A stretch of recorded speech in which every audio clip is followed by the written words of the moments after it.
On a dark night in June 2012, Ashley Biggs, a young pizza delivery driver, received a call for her final delivery. But little did she know that this routine order would lead to a twisted plot that would end her life. Join us as we reveal the terrifying details of the brutal murder of Ashley Biggs.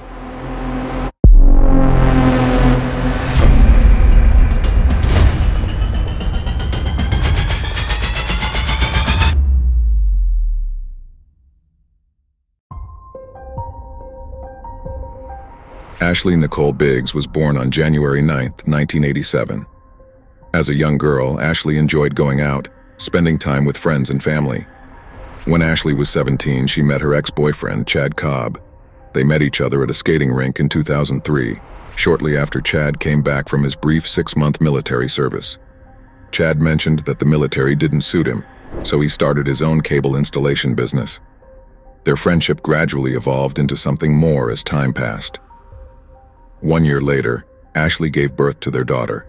The couple started living together but split up when their daughter was just a year old. Ashley chose to enlist in the Army and began exploring new relationships. In December 2006, Chad met Erica on MySpace, and she moved in with him shortly after. Erica had a son from a previous relationship, but after a few years they tied the knot and started their own family. Meanwhile, Ashley was medically discharged from the Army due to her issues with asthma. After the incident, she began delivering pizzas for Domino's Pizza in the greater Akron, Ohio area. On June 20th, 2012, around 11:50 p.m., Domino's Pizza received a call from a woman who identified herself as Jen for a delivery to a business address on East Turkey Foot Lake Road in New Franklin, Ohio. The driver was instructed to take the pizza to the back of the business. This would be Ashley's final delivery of the night. Since it was late and there were few cars on the road, her coworker expected Ashley to come back soon. Her coworkers expressed concern when she had not returned, prompting the manager to make a call to the police. They told the police that Ashley had delivered a pizza to a local business that was later discovered to have closed for that day, and she did not return. The police arrived promptly at the scene and proceeded to the location where the delivery was scheduled. Evidence at the scene indicated that there had been a struggle because they found significant quantities of blood on the pavement outside the business. They also couldn't locate Ashley or her vehicle, but they did discover skid marks in the parking lot. It was evident that someone had been lifted and placed into a vehicle, which was then driven away. The police found money at the scene, suggesting to them that it wasn't a robbery. The next day, police received a phone call from a person reporting an abandoned car inside a cornfield in Wayne County, Ohio. When police arrived at the scene, an officer approached the vehicle. He could see through the window that there was a female wearing a Domino's Pizza shirt. She was lying down in the back seat, face up in her vehicle. She had been zip-tied from her legs all the way to the top of her arms with taser wires around her. Ashley's blood was found on the passenger side dashboard, suggesting that someone else had likely been driving the vehicle. Investigators at the scene swiftly concluded that the incident in the darkened parking lot was deeply personal. It didn't take long for them to identify a prime suspect and started pursuing him vigorously.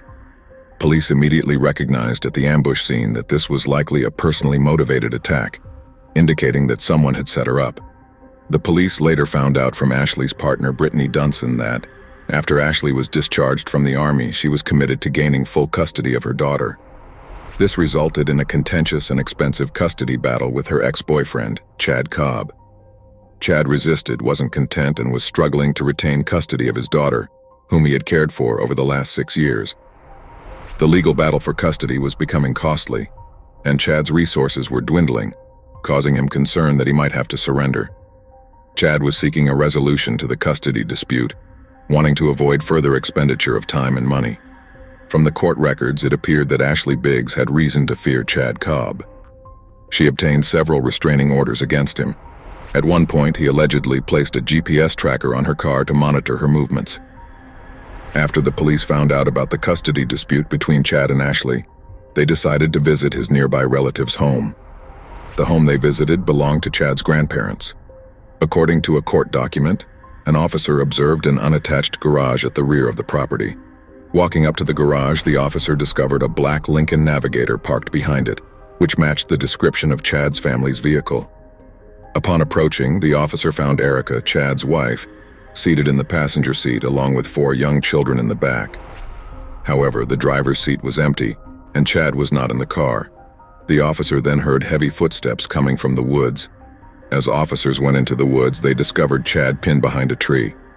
He was dressed in full camouflage gear, carrying a hunting knife and a taser, and had strips of duct tape and zip ties on his clothes, essentially an assault kit. Both Chad and Erica were taken into custody, while the children were left in the custody of Chad's grandparents. It took some time for Chad Cobb to confess to killing Ashley Biggs. The autopsy revealed that she had been beaten and strangled to death. The police stated that Chad, who stood at 6'2" and weighed 244 pounds, used a 4-foot-long zip tie, likely obtained from his cable installation company. Chad Cobb faced 10 charges, including aggravated murder, kidnapping, and robbery. He accepted a plea deal and ultimately pleaded guilty to 1 count of aggravated murder, 1 count of kidnapping, aggravated robbery, felonious assault, retaliation, tampering with evidence, grand theft, abuse of a corpse, and domestic violence. He took a plea in exchange for not receiving the death penalty. Chad's defense attorney, Adam Van Ho, mentioned that Chad was a family-oriented man who loved his children deeply. On February 28, 2013, the trial court sentenced Chad to life in prison without the possibility of parole. He appealed, but the court upheld his conviction. After learning that Erica was the person who made the pizza delivery call, Detective Michael Hitchings, who investigated Ashley's death, reached out to Chad in jail and monitored Erica's social media. Chad refused to reply to Detective Hitchings. Chad aimed to protect Erica so she could care for their children. Chad was serving a life sentence in prison without the possibility of parole, while Erica remained free and eventually started a romantic relationship with Chad's best friend, Michael Stefanko, who later moved in with her and the kids. Soon, Erica became pregnant with Michael's child. Shortly after, Erica and Chad divorced, and Erica and Michael married. At some point, it becomes challenging for Chad to see any of his children. Losing them and being unable to see them appeared to have been the final straw for Chad. After several years, the daughter of Ashley and Chad disclosed that she had no recollection of her mother because she had been absent in her life. Her earliest memory of her mother was when they went out to eat on occasions. However, she revealed something more disturbing.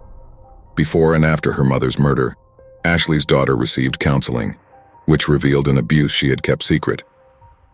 She confided in her counselor that Erica had mentally and physically abused her in the months leading up to the murder. She mentioned that Erica had threatened her, saying that if she told her father, the abuse would worsen.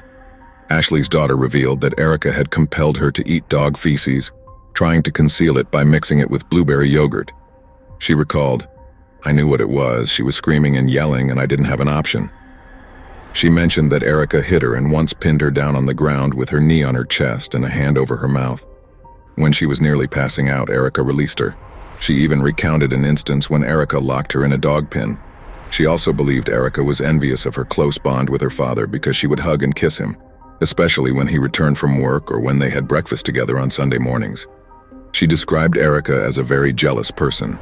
However, she never disclosed the abuse to her father, and he only learned about it when his daughter spoke of it during counseling sessions that began during the custody dispute and continued for several years after Ashley's murder.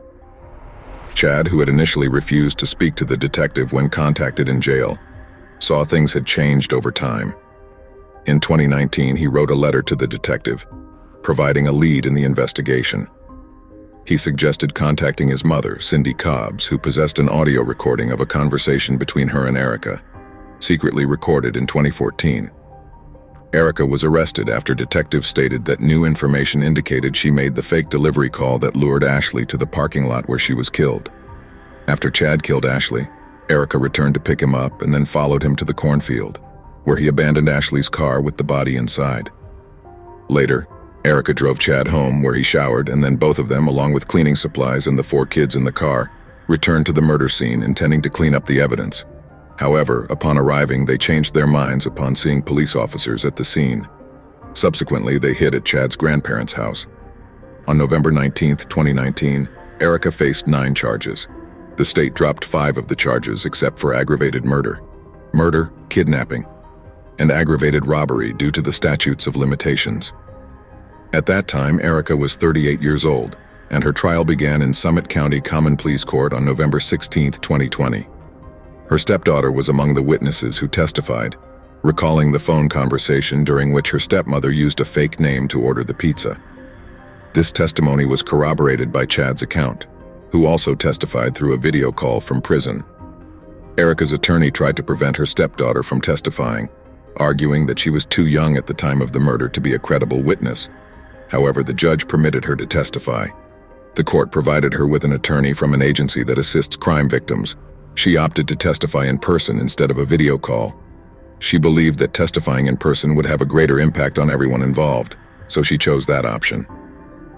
During her testimony, she recounted overhearing the phone call on the night of the incident, during which Erica ordered the pizza using a fake name. She mentioned sitting in the back of the car while Erica was in the passenger seat, and it was pitch black outside. Afterwards, she remembered falling asleep in the car and waking up the next morning at her great-grandparents' house. On November 25, 2020, the jury convicted Erica Stefanko of aggravated murder and acquitted her of the remaining charges. Subsequently, on July 30, 2021, the court sentenced Erica to life in prison with the possibility of parole after 30 years. In July 2022, the 9th District Court of Appeals overturned the conviction of Erica Stefanko. The court indicated that by letting Chad Cobb testify against Erica through a video call rather than in person, her rights were violated. Chad Cobb testified against Erica during the midst of the pandemic, which restricted many people from filling up courtrooms. In January of 2024, Erica was retried for the 2012 murder of Ashley Biggs. On January 31, 2024, Erica Stefanko was found guilty of aggravated murder and murder. The next day, on February 1, 2024, she was sentenced to life in prison with the possibility of parole after 30 years served. This case shows the darkest side of human nature. Jealousy, abuse, and greed led to an innocent life being taken in the cruelest way. What are your thoughts about this cruel and twisted story? Share your thoughts in the comments below. Please subscribe and turn on the notification bell to be notified for future content. Your support is greatly appreciated. Until next time, I will see you with another episode of Urban Crime Stories.